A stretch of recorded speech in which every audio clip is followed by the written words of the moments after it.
네, 저는 내 관리한다. 안녕 동티뷰 시청자 구독자 여러분 안녕하십니까? 며칠 전 한 구독자분께서 저에게 메일을 보내주셨습니다. 내용은 이렇습니다. 매일 출퇴근길에 고속도로를 이용하는데 1차로에서 정속 주행하는 차량들 때문에 너무 스트레스를 받습니다. 이 부분에 대해 많은 분들이 정확히 알 수 있도록 꼭 한번 영상으로 정리해 주세요 라고 말씀해 주셨는데요. 그래서 오늘은 고속도로 1차로에 대해 보다 명확하게 정리해 보는 시간을 준비했습니다. 혹시 나도 모르게 잘못된 주행 습관으로 다른 운전자에게 불편을 주고 있지는 않았는지 함께 점검해 보시죠. 이 영상이 많은 운전자분들이 도움이 될 수 있도록 주변에 공유도 부탁드립니다. 오늘도 동티뷰와 함께 하겠습니다.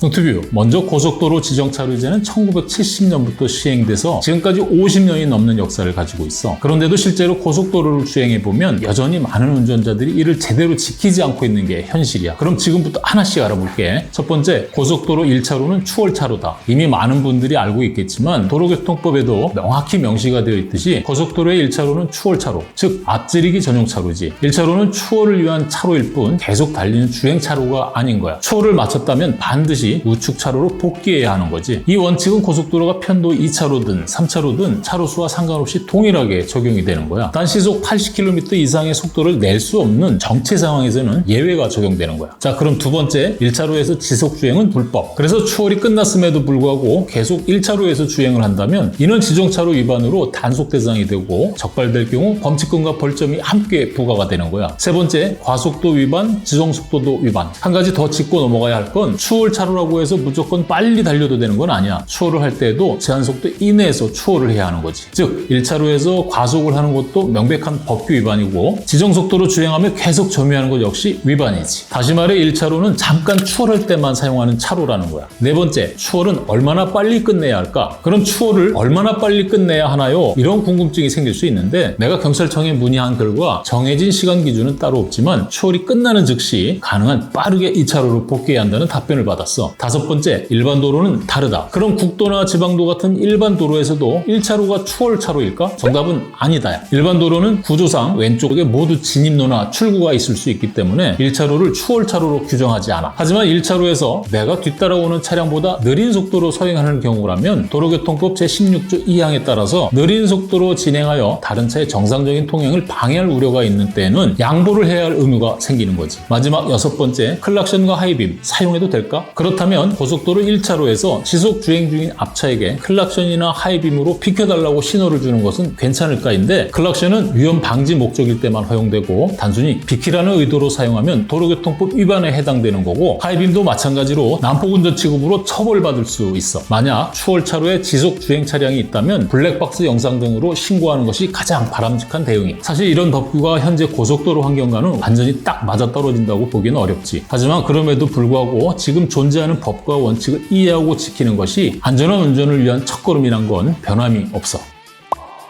시청자, 구독자 여러분 잘 보셨습니까? 추월을 막아놓은 교량과 터널이 많고 편도 2차선 고속도로 실정과 맞지 않는 너무 낮은 제한속도 등 지정차로제가 잘 지켜지기 힘든 환경과 제도도 문제인 것 같습니다. 하지만 가장 큰 문제는 걸리지 않으면 된다는 식의 저열한 시민의식입니다. 기분 좋게 양보하시고 항상 안전운전하십시오. 감사합니다. 네, 저는 내 관리한다. 수고했어, 동티뷰.